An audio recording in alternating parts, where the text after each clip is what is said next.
Aqui, André, nós vamos dar uma parada, apesar de que não terminou toda a colocação, mas vamos dividir em duas partes para nós melhor podermos compreender as explicações que você vai fazer agora para todos nós. Ele diz que ele está nessa instituição há 50 anos.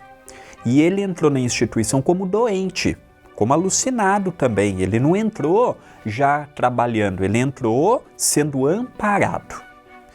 Aí ele passou pela evolução natural, foi amparado, socorrido, instruído, achou o equilíbrio.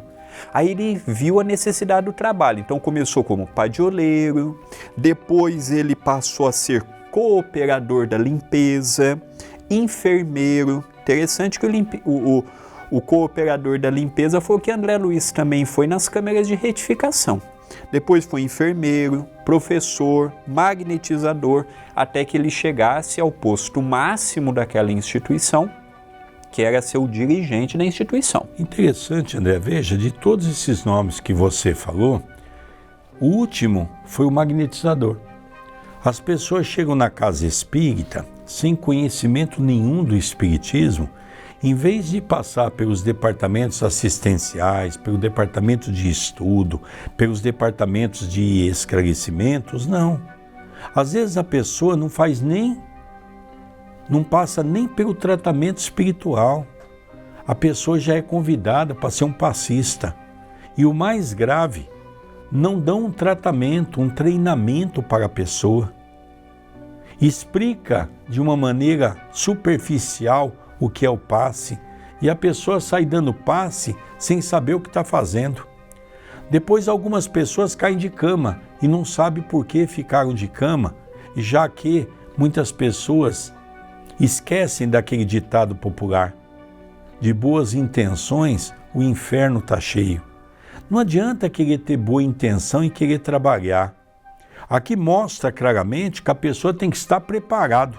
Ele só foi convidado para ser magnetizador, para aplicar o passe, quando ele já estava habilitado para tal. Então veja, André, que nós precisamos trazer esses ensinamentos para as nossas instituições. Qual é a diferença da nossa casa espírita para essa instituição? Mansão Paz. Não tem nada de diferente. Tirando os lugares pelos quais ela se encontra, o resto é igual. E é interessante porque a questão de 5, 6 anos atrás, o benfeitor do CEPAC, o Dr. Adroaldo Modesto Gil, ele pediu para que todos os tarefeiros da casa obrigatoriamente estivessem em 2 atividades. O estudo. Se você não tem presença no estudo, você não pode ser um trabalhador. Nós não temos voluntários, nós temos trabalhadores, tarefeiros. E o segundo é, toda pessoa começa pela sopa fraterna ou comida fraterna. Antes de ser médium, antes de ser passista, antes de ajudar na oratória, antes de ajudar em qualquer atividade da casa, começa na comida ou na sopa fraterna. Aqui ele também nos fala que não tinha nenhum índio lá. Índio, pessoa simples, não tinha nenhum. Porque esses estão ainda no seu mundinho. Esses estão com seus pensamentos. Que tipo de espírito estava naquela casa ou vivendo naquela região? Espíritos que sabiam o que estavam fazendo. Então, na pandemia, o mundo todo preocupado. Quantos não foram os governantes, desde um município até as esferas mais altas, que tiveram a coragem de desviar dinheiro de seringa, superfaturar vacina, tirar dinheiro que era para ir para A ou para a região B? É esse tipo de população. É esse tipo. É quem inventa notícia falsa e coloca num telejornal sabendo que é falso.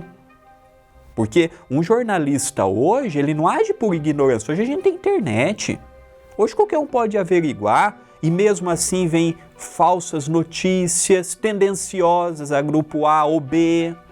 Quantos escritores não são pagos para pegar uma coisinha pequena e fazer um artigo sensacionalista? Ou nós achamos que isso fica impune perante as leis divinas? Eu posso escrever o que for, eu posso falar o que for e que se lasque aquele que lê e ouvir.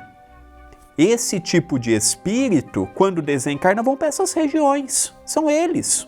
Então aqui, André, nós podemos perceber nitidamente que são espíritos que têm uma inteligência, não são selvagens, como são tratados como crianças no mundo espiritual, são espíritos maldosos, que ainda não conhecem as raízes do bem. Então são espíritos que fazem consciente daquilo que julgam ser correto.